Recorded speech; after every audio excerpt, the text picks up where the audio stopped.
Hello and welcome back to my nail corner. I am actually sitting in my nail corner recording this voiceover, which is not the typical. I'm usually in my room where it can be quiet and I can be shut away from the kid noise and all that stuff. But tonight, my nail corner is the quiet spot. So I'm going to get into my dip application here. I have my double dip liquids out and my double dip powders. This powder is called Sugar Swizzle. And I'm going to get into, like I said, basic dip application here. And I'm going to chat at you guys a little bit through it and explain to you why my quiet spot right now is my nail corner. Right now, we are in the midst of yet another project in this house. I don't know if it's become a theme for you guys yet, but we've lived in this house for 8.5 years, and my husband is constantly doing another project. He's redone our kitchen twice. He built a fireplace in our living room where there was nothing before. Our whole downstairs is basically different than it used to be. We used to have like a laundry closet downstairs. He moved it upstairs, which is amazing because all of our bedrooms are upstairs, and that just makes sense to me. I don't know why all builders don't put washer and dryers upstairs. If the bedrooms are upstairs, that is, because it just makes perfect sense. Anyway, he remodeled our master bathroom. He's just done so many things, and the current project is the front exterior of our house. And the front upstairs of our house is our master bedroom. So he wanted to move one of the windows over because when the builders built this house 18 years ago, they didn't perfectly center the windows on the front of the house. I will try to pop a picture in here, and then maybe you'll have like visual aids. I can't envision things without visual aids. So my husband draws me pictures when he plans to do something so that I can get an idea of what's coming. So the picture would be of what it used to look like, or kind of currently does, the midst of construction, and then what his plans are. And yes, he drew that picture. He's so artistically able, and I am so not. So I admire it even more than I think most people would, because I can't draw like stick figures with even limbs, and he can draw just about anything. But all that being said, right now there's like a hole in the front of my master bedroom that goes to the outside, and it is not quiet, and there's all kinds of ruckus going on. So I am in my nail corner, isolated from the chaos for the moment. So now I've shown you guys what's going on in my chaotic situation. This is all while we've been waiting 2 months for our new 4Runner to come in that we ordered, because guess what, you guys, right now it's pretty hard to buy a car. There's such a shortage of cars. So here's a picture of our brand new 4Runner. We just picked it up today, finally, after 2 months of waiting. And we love it so much. And now I'm just waiting for that baby niece of mine to arrive. She is due tomorrow, but my nephew, same family, was like 8 or 9 days late, so it might be a minute yet. But for my sister-in-law's sake, I am praying that baby comes soon, and that's when I get to go and spend a couple days of quality time with my nephew. So lots going on here in August, all while we're trying to wrap up the summer with some fun with the kids also. And if you haven't heard, the Pacific Northwest is about to get another heat wave. It's supposed to be 100 degrees on Thursday. I don't know what's going on this summer, but it's a hot one. So I am dipping into, well, let's talk about nails, you guys, right?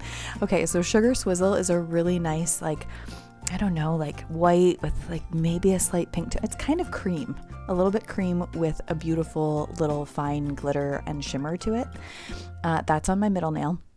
Again, with the Band-Aid covering up my burn. You guys might see it in the end. I think my picture or my video at the end, right after I wash my hands, shows it. So I apologize. It's not terrible, but I don't know. Some people just don't like to see any kind of injuries. So I apologize. I will try to get my hands back to pretty again, or as pretty as hands can be. This is Ice Caps, I believe, and I really like this color. I think going into fall, it's going to be a favorite of mine. It's just a really nice, like green leaning teal. And I think it's really pretty. So that is going to be my dark color. And then I'm going to do a glitter accent on the other two nails. And that color is going to be the July exclusive. Yes, July exclusive or limited edition color from Double Dip. It's called Under the Sea. I apologize in advance that it is no longer available. It's sold out on the website. Do keep your eye out for, I try to post them on my Instagram stories, and obviously they get posted in the Double Dip Facebook group, but those limited edition colors do sell out most months. and sometimes pretty quickly.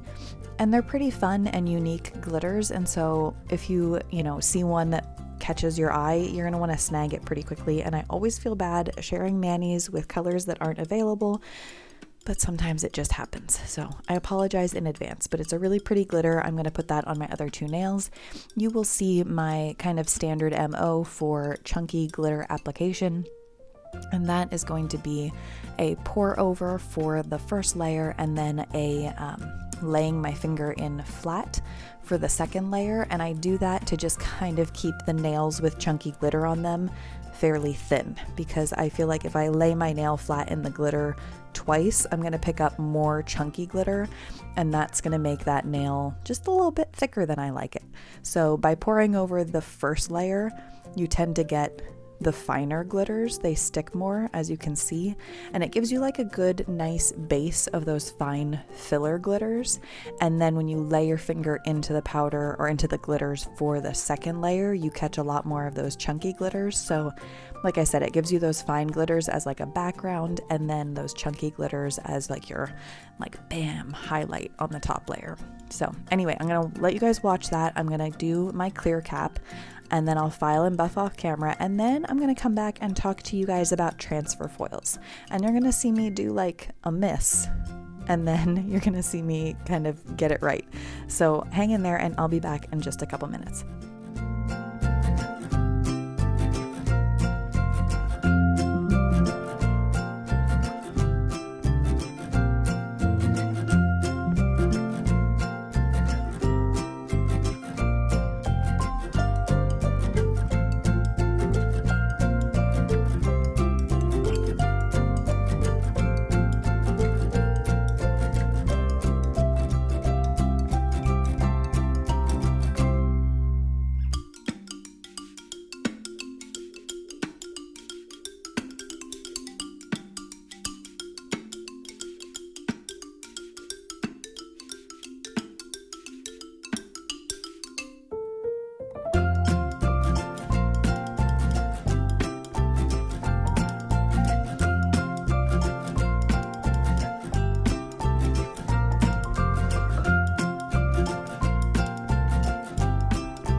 Alright, so I have filed and buffed off camera. I have to say I really like how these colors went together. I happened to pick up ice caps in a recent order and it just went perfectly with the exclusive color.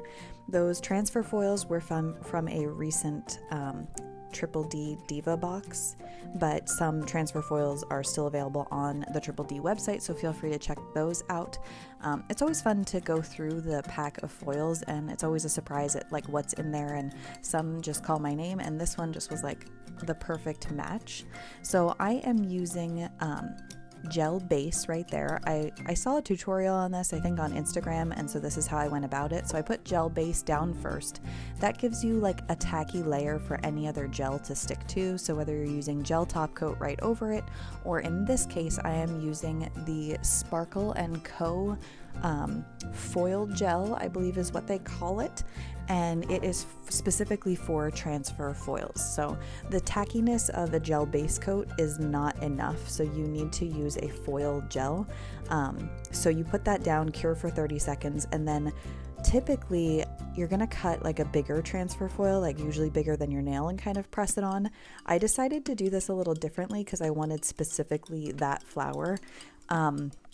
So I have this silicone tool. You can get them on Amazon. This one's from Triple D, or you can use your finger, whatever you want, but you're just gonna press it on. It's gonna stick, but you need to give it some good pressure and kind of thoroughly press that, I don't know, design, whatever it happens to be, onto the transfer foil, and then kind of rip it off like a band-aid. And in theory, that image is gonna stick to your nail. Now, doing this one as close to the cuticle as I did not get the whole transfer. So you see that right there? I was like, part of it didn't come off, and I was trying to decide like if I was happy with it, if I was gonna try to like put that part of it on there, because you can repress it on there and try to get the rest of the transfer. In the end, I opted for a different design, as you saw if you saw the thumbnail for this picture or for this video. But I just wanted to show you that like it's not always smooth, but also show you how to resolve that. So I ended up going, not good enough. And I took just rubbing alcohol on a lint-free wipe. You could use a paper towel, whatever you have handy. And then I just rubbed that off. So you can, yeah, I did it off camera. Sorry guys. But you can just rub that right off. Now, the surface still felt sticky. It will still have a tackiness to it, and I've seen some people then go ahead and press another transfer on there.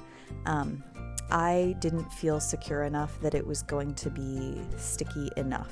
So I opted to add another layer of my Sparkle & Co. foil gel, cure for 30 seconds, and then press my next foil onto it. So I hope this isn't confusing you guys by leaving in kind of my mishap, but I like to do that because if it happens and you don't know how to fix it, then that can be really frustrating, and I don't want you guys to be like soaking off a nail and starting over. So cure for 30 seconds and then go ahead and press in your transfer. Now you're gonna see again, I think a lot of this had to do with, because I practiced this, by the way, on 2 swatches and had like perfect transfers, like such good transfers. I'll pop a picture in here. And I was like, this is amazing. But I think when I opted to go with partial foils, like I was being careful not to press my finger on the part of my nail that wasn't covered by a transfer foil, because I didn't want the sticky gel on my finger. And I think that's where I went wrong. But you just want to give like good even pressure. I pulled this off and still like had a portion of the transfer not stick. But then you're going to see me go ahead and press it down. I can't even rip the band-aid off. There you go. So see, the teal part didn't really transfer. Well, I'm going to go ahead and place that right where I want it, push it on, and it's going to transfer just fine. So don't give up. Transfer foils can be a little bit finicky, but I tell you, they are so, like, I don't know. I love them. And like the magic when it does transfer, I just think is so worth it. The payoff is so great. So I'm going to go ahead and finish that. And once I'm finished getting that transfer on how I want it, I am going to put my gel base down, because again, gel base is going to help your gel top coat adhere. And then I'm going to go in with my gel top coat and finish this mani off.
right, so here we have the finished look. I love how this came together. I thought that ice caps and the limited edition color really went together really nicely, and then that transfer foil was just like the perfect complement to them both. So I hope you guys enjoyed this. I hope you learned something through my fumbling around with the transfer foil gel. I do highly recommend the Sparkle & Co transfer foil gel. It's awesome, so don't hesitate on that. I think Double Dip makes one, but I haven't tried it yet, so I don't know if I can recommend. But I hope you guys enjoyed this, and I will see you guys in my next vid, whenever that might be.